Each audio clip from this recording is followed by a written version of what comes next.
that caveat to it, okay? I know a lot of us are so emotional these days where we are just like, oh, they will go and vote for him again. They will go and do... No. It's not that people didn't vote for Tifnumbu, whether they bought them, like Ekiti people that voted on credit. I don't know if they have paid them now. They pay them with hardship. Remember, out of the... Nobody say people don't vote for Tifnumbu. Yeah, there were those who... But Tifnumbu and those who they either bought, those that wanted to vote for him because he's a Yoruba, those who voted because it's a Muslim ticket, Mumu ticket, and all of that, they could not muster 2 million votes across Nigeria. Yes, that's the truth. But Mr. Yakubu and the Nigeria judiciary, they foisted Tifnumbu on you. Sure, you get now. They could not muster enough number to make Tifnumbu the president of anywhere. Even Kwakwanso got more votes than Tifnumbu.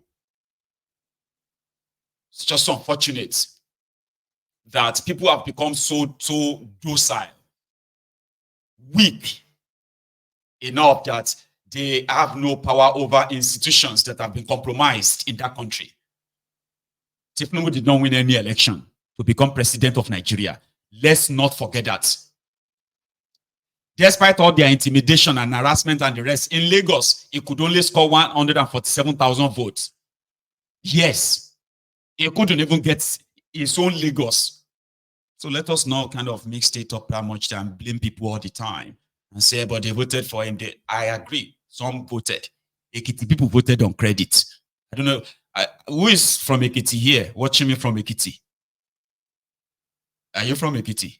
What they promised you? Because I know you are the first out of the 30 states in Nigeria where people are happy. They were happy to vote on credit. On credit means, they were paying people in some places. They only promised the Ekiti people, not all of the Ekiti people this time, because I do not want to kind of generalize as well. When you see those people who allegedly voted for Tifnumbu in the Ekiti, they voted on credit. They promised them that I'm marrying later. Rather than them to see anything right now, now Shege that they post to them. Shege Bansa. It's not even available. The orange agents are already shooting, baby.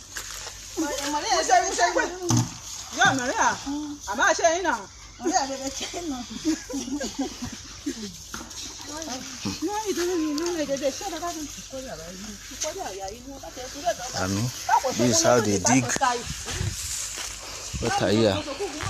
This is the source of their water. This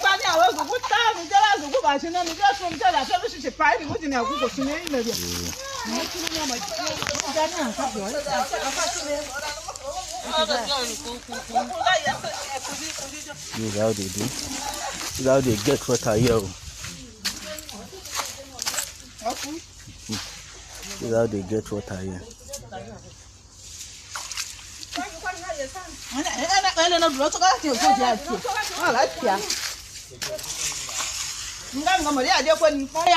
It's not even available.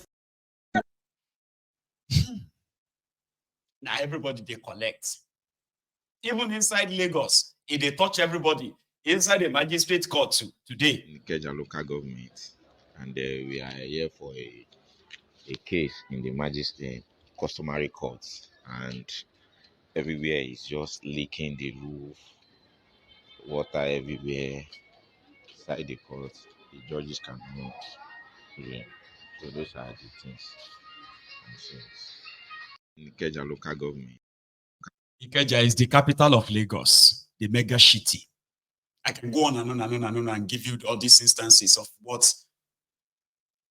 Because people heard when a supposed Deloitte accountant said, "China statistics we go chop," and they laughed.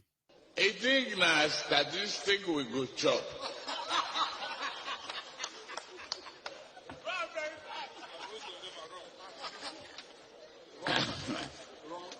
A lie with arithmetic that no Indian can solve it.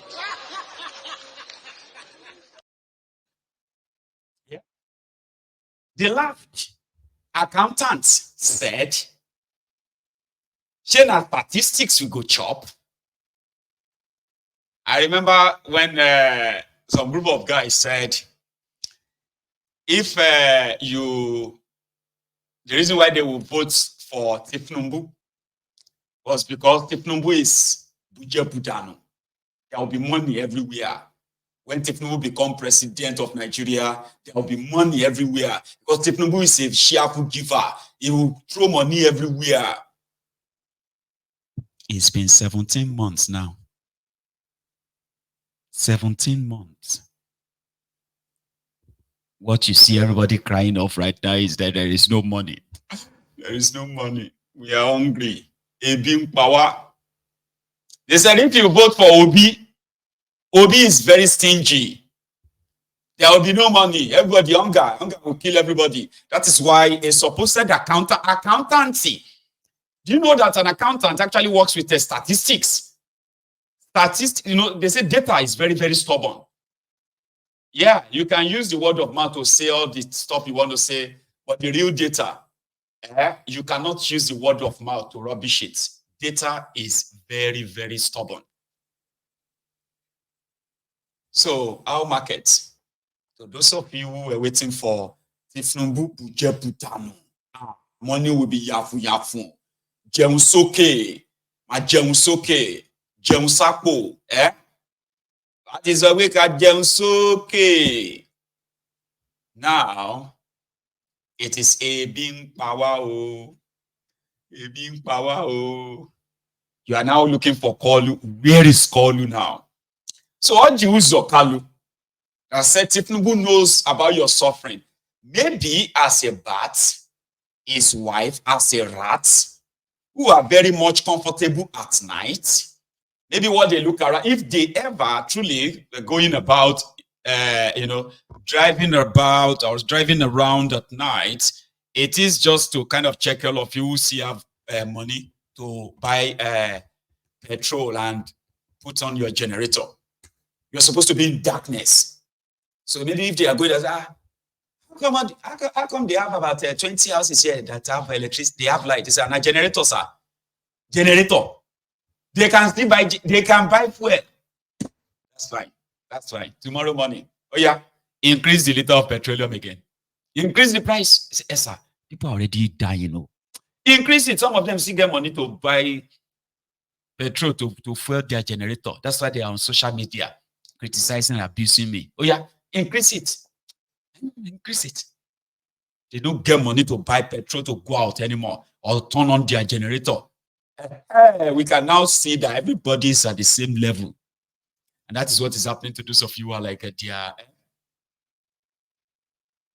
So I know the word of an ex-convict shouldn't amount to anything, but it is Nigeria. And that is why Ojiuzo Kalu, whatever PR he thought he was doing, it has backfired.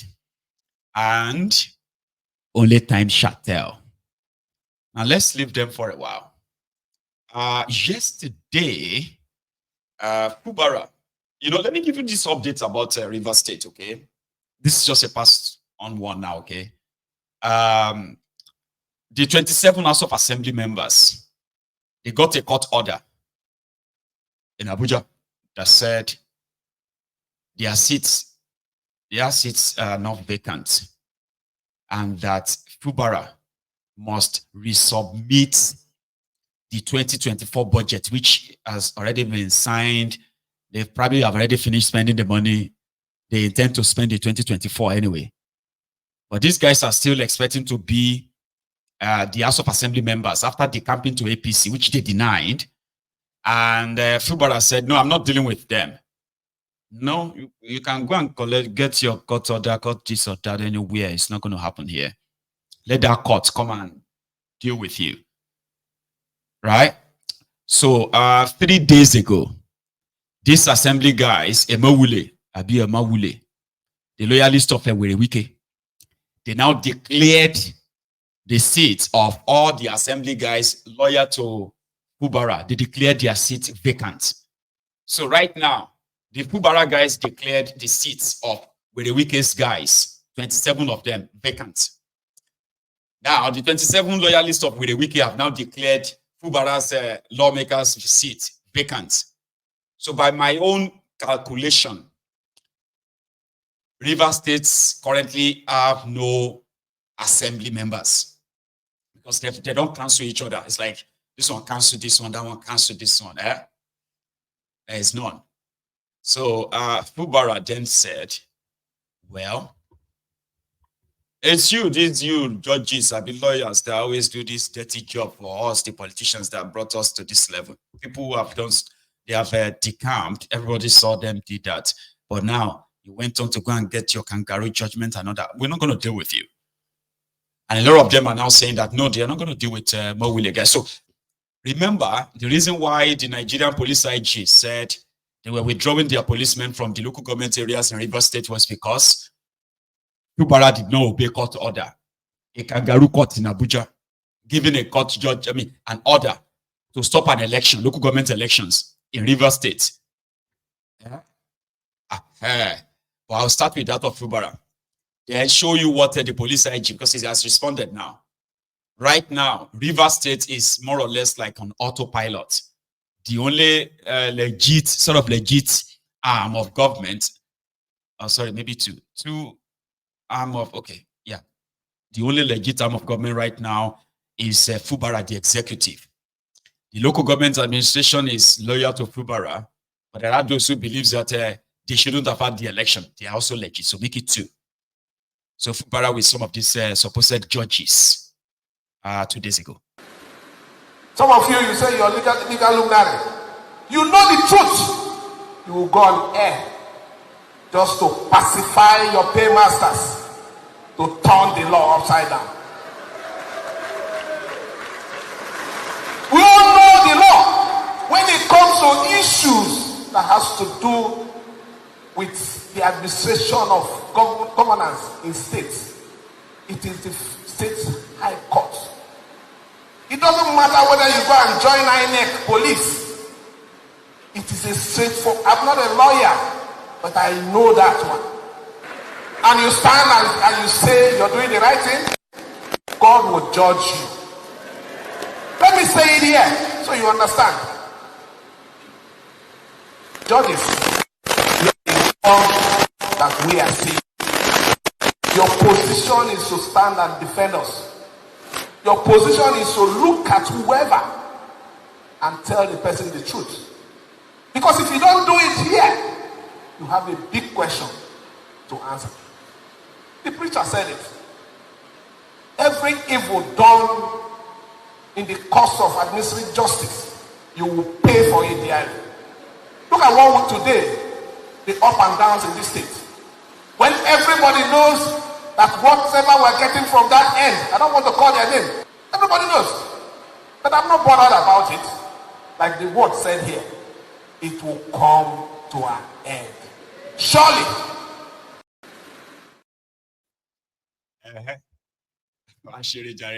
Somebody said that person will lead you straight. Yeah.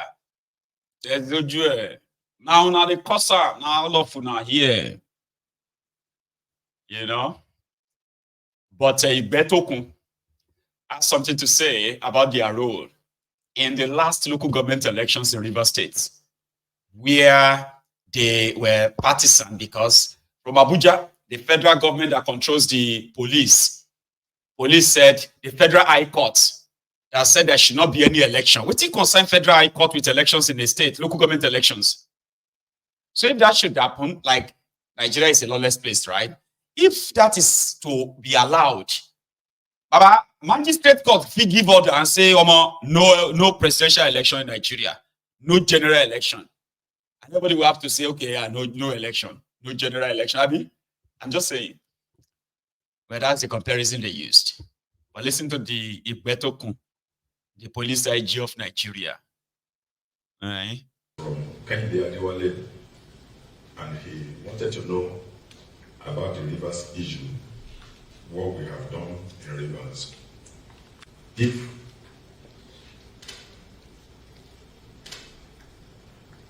the issues in Rivers are avoidable, the police didn't do anything wrong in Rivers. We acted professionally. We followed the rule of law. You will recall that there have been political crises in Rivers that led to the stealing of the 23 local governments in the state. There was violence. Even in that violence, we lost a policeman. Subsequently, the 23 local governments were taken over and sealed. And we were waiting for pronouncement of the courts on the political issues in Rivers. Handle the Ondo election. We are going to handle Ondo in the same way, and we are even going to improve on our handling of Ondo election. There have been a series of insinuations in the social media about what we are doing in Falomo Barracks, with Falomo Barracks and other barracks in Nigeria. If you go to any barrack in Lagos, police barrack in Lagos, take a tour and see how those structures look like. The police barracks, the buildings are already collapsing.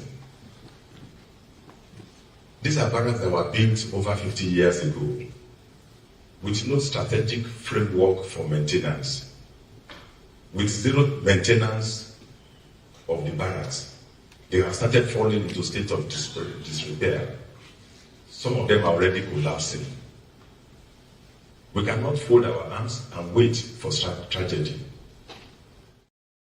Not interested in that stuff he's got to say there. Anyway, at the Ozekome's birthday party or dinner last night, where the likes of Obamparo, as well as Goodluck Ebere, Joe Lantan. And Joe Lantan had a lot to say, by the way, including the crisis in PDP and other stuff, Rivers State, PDP, and all that. And he was actually talking. I'm going to share that with us before we continue. Do you mind? At this time, I would have been made to speak maybe towards the last. And you have now upgraded me. The earlier the better. You have upgraded me to be a co-chair. Thank you so much. So as a co-chair, the chairman has already said what we should say. I wouldn't want to belabor the issues. And more so, like President Obasanjo said, I wrote the foreword of one of the books. And I also made the brief remarks in the video that maybe they will play on the multimedia, so on. So I may not even want to talk about mine because I made some statements, especially on the video. But looking at the titles of the 50 books, then you realize that mine is more than even being a radical. Because if you look at the various titles, cut across almost all spheres of life, political science, law, history, biography, philosophy, health, etc., etc. Is writing like the philosophers of old, in those days when knowledge was not compartmentalized. And one philosopher can talk across the sphere of knowledge, and that is mine. We thank God for creating people like you that can educate our children and continue to do your work. Well, because Mike is a very senior lawyer, so I know so many senior lawyers are here, both at the bar and the bench. So in such occasions, we only use such platforms to plead, especially those of us who are into the political environment, that the way things are going in this country, especially listening to the judgments being given regarding political cases, which Baba will not want to go in, but I can go in. We are beginning to see that democracy in Nigeria is like a cone that is being turned upside down. And if a cone, and you turn it upside down, and the top that's supposed to be big, even if it's little roundish, and you manage to stand it, it cannot be so stable.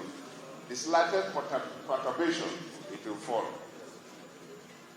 And when I listened to senior lawyers like Olisa Agbakuba, who was making comments on some Supreme Court judgment, I felt very sad that the country had got into that level.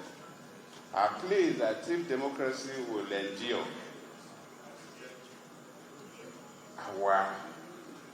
the people both at the back and the bench should not be carried away by political influence. That is the only way. And that is the only way we can stabilize the political process. I know the lawyers enjoy, immediately after election, the avalanche of litigation because it's like Christmas for lawyers. But most countries don't go that way. People don't go to courts. But in Nigeria, pre-election matters, election matters. Fill all records.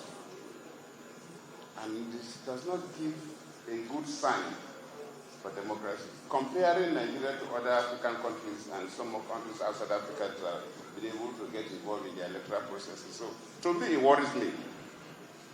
In fact, towards the end of this month, I'll be going to Botswana. I want to go and see what others do. And you come back home and see what we do. It worries us. There is a particular judgment that has been haunting, and I need to mention that, luckily I'm not a lawyer, I'm seeing that from a layman view, and most very senior lawyers are here, that really turn the cone upside down. And if the courts don't really look into this and rectify it, it will create so much instability in the political system that it will affect all of us. Even those who claim to have succeeded, their victory song will not last long because we will all be victims. Where the courts say a ward chairman can expel a national chairman of a political party. This is not in line with natural justice. The law is to control human behavior, and human behavior must follow our God created systems. And you cannot tell me that the head of department, for example, in a university, can expel the vice chancellor.